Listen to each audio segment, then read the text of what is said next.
Hello everyone, welcome to Mission 360. With the previous video, we started with a new chapter, the Indian Constitution of Social and Political Life, Class 8. तो पिछले video में हमने ये देखा था कि what is actually a constitution and why does a country needs a constitution.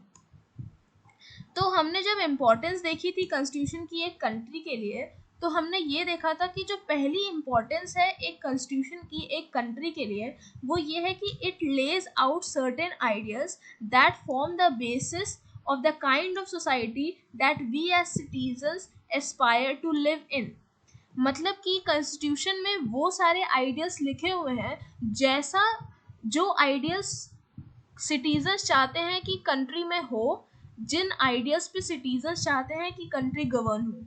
तो ये हो गई हमारी पहली importance, why does a country needs a constitution, जिसमें हमने नेपाल का एग्जाम्पल भी देखा था, जिसमें पहले वो मोनार्की थी तभी भी उनके पास कॉन्स्टिट्यूशन था, जब वो डेमोक्रेटिक बने तभी भी उनके पास कॉन्स्टिट्यूशन था। लेकिन दोनों ही कॉन्स्टिट्यूशन में ज़मीन आसमान का अंतर था, क्योंकि एक कॉन्स्टिट्यूशन वो आइडियाज दिखा रहा है जो जिसपे एक कंट्री गवर्न होती है। तो मोनार्की में जाहिर सी बात है वो सारे आइडियाज़ डिफरेंट होंगे, पावर एक किसी के हाथ में रेस्ट कर रही होगी, डेमोक्रेसी में वो सारी चीज़ें डिफरेंट होंगी, तो कॉन्स्टिट्यूशन दूसरी तरह से लिखा गया होगा। तो ये हमने एग्जाम्पल देखा था। फिर हमने ये देखा था कि जैसे कोई एक गेम होता है, उसमें रूल्स की जितनी इंपॉर्टेंस होती है, वही एक सोसाइटी में कॉन्स्टिट्यूशन की इंपॉर्टेंस होती है। बिना रूल्स के गेम पॉसिबल ही नहीं है। जैसे फुटबॉल का गेम है, अगर हम उसमें रूल नहीं बनाए कि गोल करना है, पैर से मार करके गोल करना है, तो शायद वो गेम, अगर ये रूल ना हो तो कोई हाथ से उठा करके गोल कर दे, तो फिर वो फुटबॉल का गेम रह ही नहीं जाएगा। उसी के अकॉर्डिंग अगर एक सोसाइटी में कुछ सर्टेन रूल्स रेगुलेशंस नहीं होंगे, तो कोई भी अपने तरीके से काम करेगा, कुछ भी करेगा, गलत सही जो भी होगा, तो उसके अकॉर्डिंग एक सोसाइटी रह ही नहीं जाएगी। तो ये इम्पोर्टेंस है एक कॉन्स्टिट्यूशन की एक सोसाइटी में। अब हम इस वीडियो से स्टार्ट करेंगे कि बाकी क्या इम्पोर्टेंस है कॉन्स्टिट्यूशन की। केवल एक इम्पोर्टेंस नहीं है कॉन्स्टिट्यूशन की एक कंट्री के लिए। The second important purpose of a constitution is to define the nature of political system of a country. मतलब कि जो भी पॉलिटिकल सिस्टम है कंट्री का, वो डिफाइन करता है कॉन्स्टिट्यूशन। जैसे कि हमने नेपाल का एग्जाम्पल देखा था, तो उसमें जब मोनार्की था, तो उनका जो कॉन्स्टिट्यूशन था वो कुछ इस तरह से डिज़ाइन था, जो उसमें लिखा हुआ था कि जो फाइनल पावर है वो किंग के पास रहेगी। मतलब जो एक लौता इंसान है जो कि सारी पावर को रखेगा अपने पास, वो किंग होगा। फिर जब वहाँ पे रिवोल्ट हुए और उन्होंने अपनी कंट्री को डेमोक्रेसी बनाया वहाँ के लोगों ने, तो उन्होंने एक नया कॉन्स्टिट्यूशन लिखा जो कि डेमोक्रेटिक कंट्री के अकॉर्डिंग था। मतलब कि वो कॉन्स्टिट्यूशन में वो सारे रूल्स एंड रेगुलेशंस लिखे हुए थे, वो सारी चीज़ें लिखी हुई थी जो एक डेमोक्रेसी में होता है। तो हम वहाँ का कॉन्स्टिट्यूशन देख करके ये बता सकते हैं कि वहाँ पे डेमोक्रेसी फॉलो होती है या डेमोक्रेसी नहीं फॉलो होती, वहाँ पे मोनार्की है या वहाँ मोनार्की नहीं है। अगर हमने पहले वाला कॉन्स्टिट्यूशन देखा होता नेपाल का, तो हम ये कहते कि हाँ वहाँ पे सारी जो पावर है वो किंग के पास है, यानी कि एक मोनार्की है। अगर हम अभी का कॉन्स्टिट्यूशन देखेंगे तो हम कहेंगे हाँ ये एक डेमोक्रेसी है, यहाँ पे लोग पीपल को, लीडर्स को चूज करते हैं अपने बिहाफ पे, फिर वो लीडर्स कंट्री को गवर्न करते हैं, फिर लोग ये प्रॉपर चेक रखते हैं कि कहीं लीडर्स पावर्स का मिसयूज तो नहीं कर रहे। तो ये सारी चीज़ें जो होती हैं वो कॉन्स्टिट्यूशन में ले डाउन होती हैं, जिससे हमें पता चलता है कंट्री का जो पॉलिटिकल सिस्टम है वो कैसा है। अब डेमोक्रेसी में हम अपने लीडर्स को चूज करते हैं, और वो जो लीडर्स हैं वो पावर को एक्सरसाइज करते हैं हमारे बिहाफ पे। मतलब कि democracy is rule of people. तो हमने लीडर्स को चूज किया है जिन लीडर्स को हम चाहते हैं कि वो गवर्न करें, और वो लीडर्स को चाहिए कि वो हमारे अकॉर्डिंग काम करें, वो पावर्स का मिसयूज नहीं कर सकते। लेकिन जब कहीं पे पावर है तो उसके मिसयूज होने की पॉसिबिलिटी उतनी ही ज़्यादा है।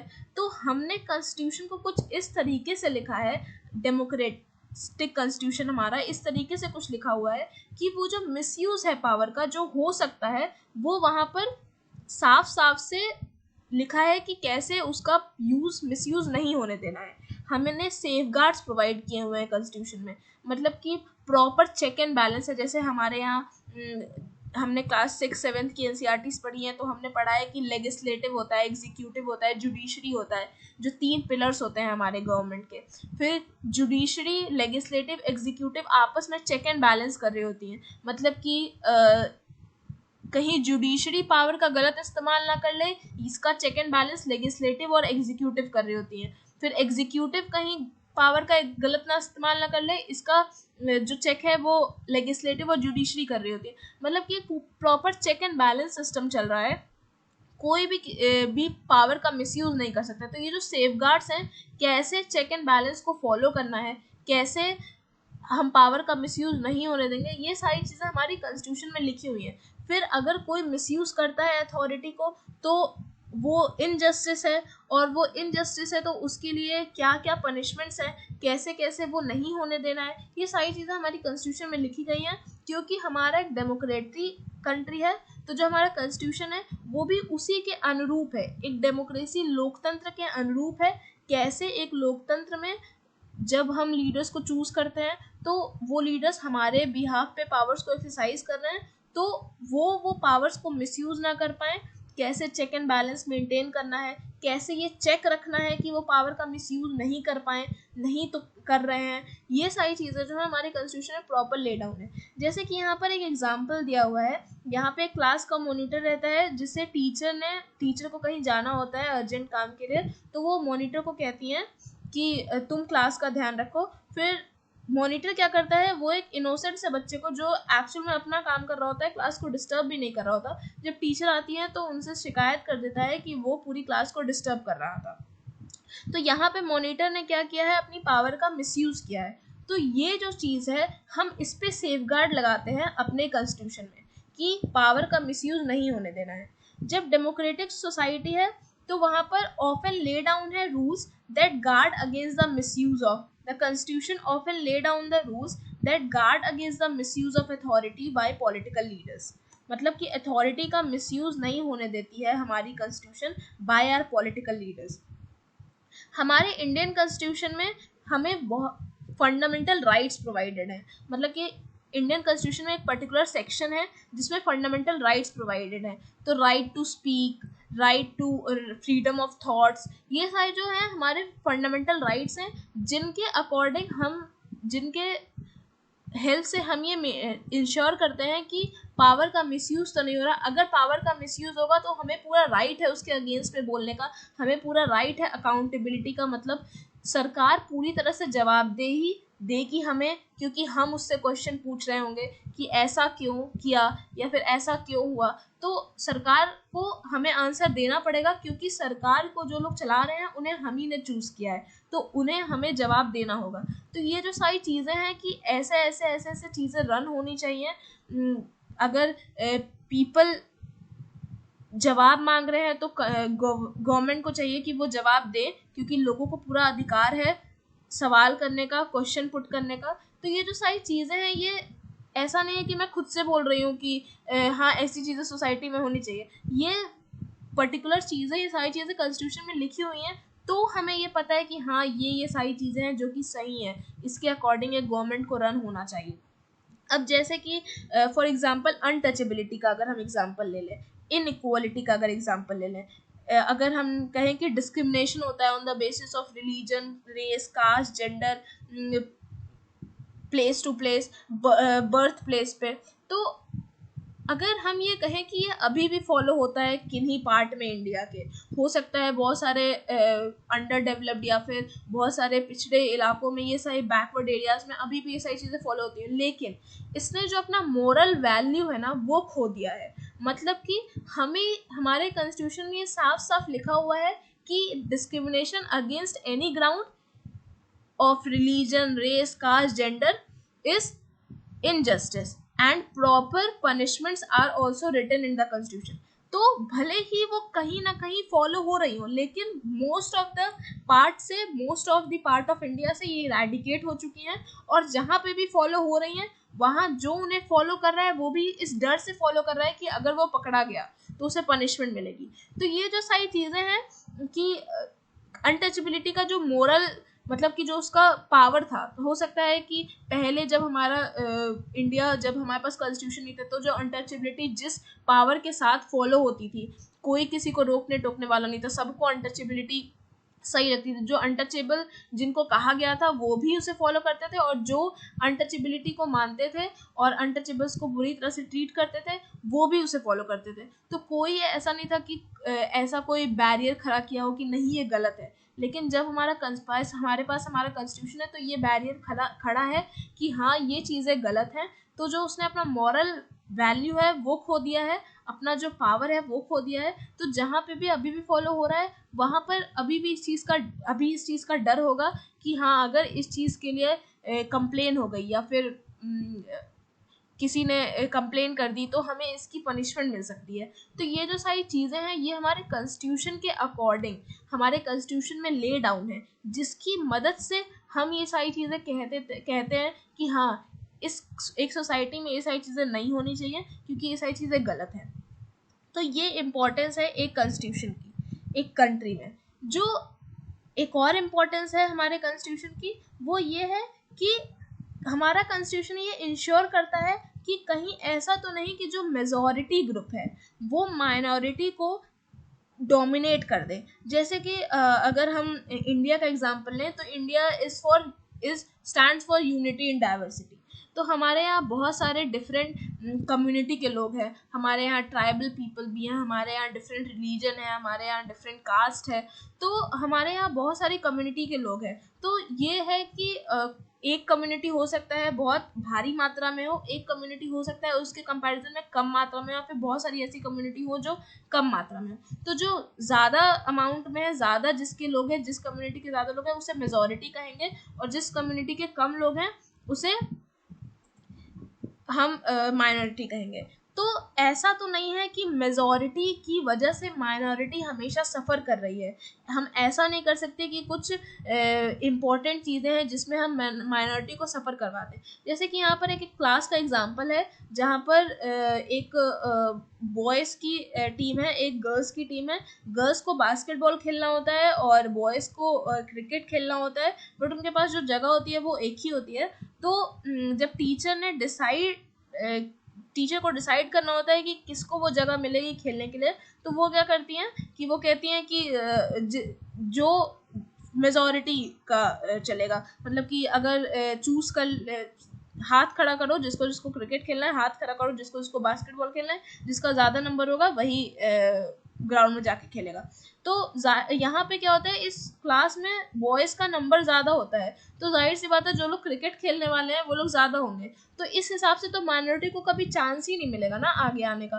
तो ऐसे सिनेरियोज जो कि डेवलप हो सकते हैं एक डेमोक्रेसी में, डेमोक्रेसी लोकतंत्र है, यहाँ पर जब इलेक्शंस होते हैं तो मेजॉरिटी वोट जिसको मिलते हैं वो चूज होता है। लेकिन हमें ये इंश्योर करना है कि कहीं ऐसा तो नहीं है ना कि अनहेल्दी सिचुएशंस बन रही हैं डेमोक्रेटिक सोसाइटी में, जैसे कि इस क्लास में बन गई, बॉयज़ और गर्ल्स एक दूसरे के अगेंस्ट हो गए। ऐसा नहीं है कि वो लोग एक साथ खुल मिल करके रह रहे हैं, नहीं, वो एक दूसरे के अगेंस्ट हो गए। क्यों? क्योंकि बॉयज़ को हमेशा खेलने मिल रहा है, गर्ल्स को हमेशा खेलने नहीं मिल रहा है।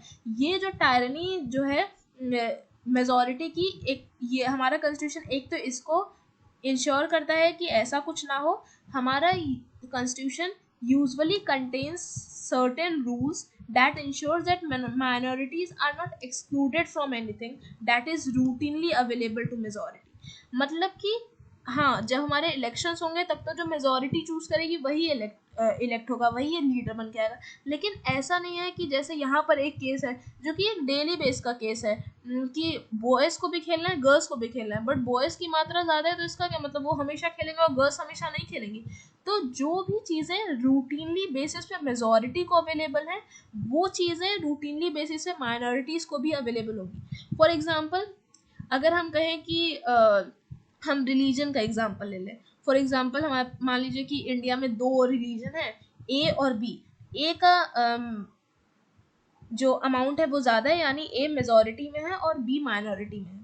तो अगर ए को राइट है कि वो अपने सारे रिलीजियस चीज़ों को, अपने सारे रिलीजियस बिलीव्स को, जो भी उन्हें लगता है कि उनके रिलीजन की एक मतलब उनका कल्चर है, उनके आइडियाज हैं, वो फॉलो करने की, वो अपनाने की अगर आज़ादी ए को है, तो वो अपने रिलीजन, तो बी को भी आज़ादी होनी चाहिए कि वो अपने रिलीजन के बिलीव्स को, अपने रिलीजन के कल्चर को, अपने जो भी सिद्धांत है उनको फॉलो कर सके।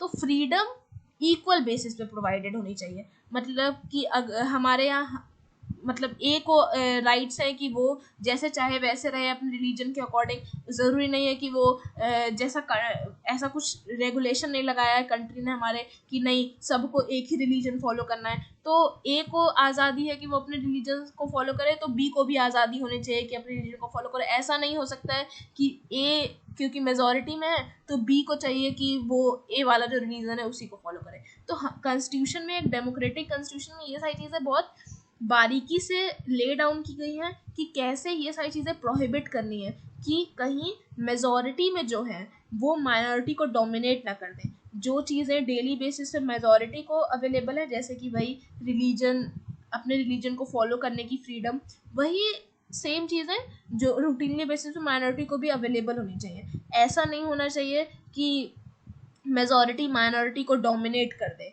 या फिर इंटर कम्युनिटी डोमिनेशन हो जाए, या फिर एक कम्युनिटी के लोग इंट्रा कम्युनिटी डोमिनेशन हो जाए। अब इंटर कम्युनिटी, इंट्रा कम्युनिटी क्या होगा?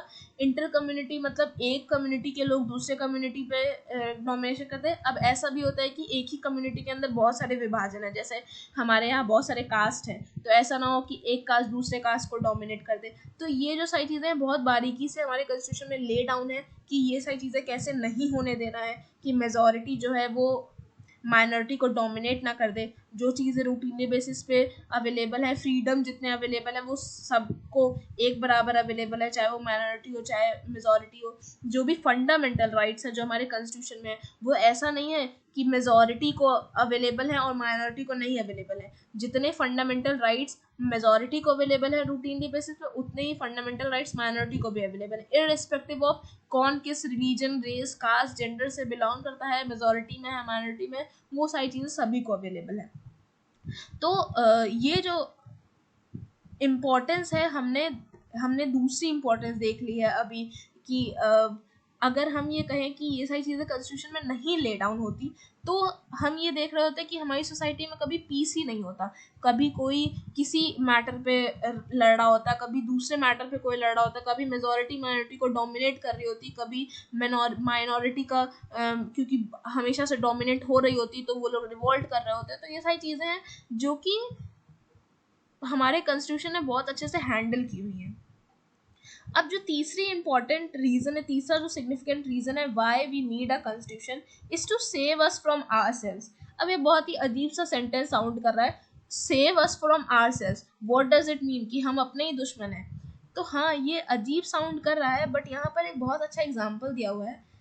एक लड़की रहती है जिसका कल पेपर रहता है, तो उसके जो मम्मी पापा रहते हैं वो टीवी देख रहे होते हैं, और उस समय इस टीवी पे इसका फेवरेट शो आ रहा होता है। लेकिन कल ही इसका पेपर होता है और इसने अभी कुछ चैप्टर्स नहीं कंप्लीट किए होते हैं, कुछ रिविजन्स नहीं कंप्लीट किए होते हैं।